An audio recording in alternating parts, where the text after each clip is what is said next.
السلام عليكم وعليكم السلام ورحمة الله وبركاته ብያለሁ እንዴት ናችሁልኝ ሰላም ነው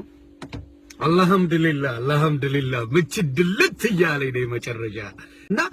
ምን ያህል ነብያችን ኢትዮጵያን እንደሚወዱ በሁለት ነገሮች እነግራችኋለሁ ቢላል ማለት በባርነት ተሽጦ የሚኖር ነበር እና አለቃውን ይዞ ባሪያ ነበር አለቃውን እያያዘ ወደ ነብያችን ጋር እየሄደ ይዘምር ነበር አዛን ማለት ነው አዛኑን ይለው ነበር አዛን ማለት የአዛንን ማቀለም ኢትዮጵያውያን ሆኖ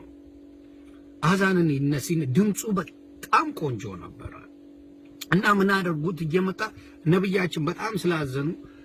ምን አደረጉት ይሄን ሰው ነፃ ማድረግ ፈለጉ ስለዚህ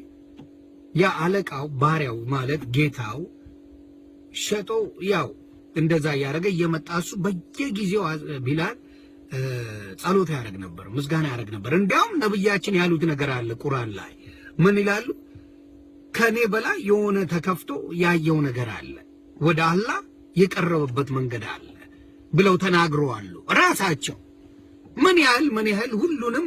ከፍ አድርገው ራሳቸውን ዝቅ ያደርጉ ነብይ ናቸው እና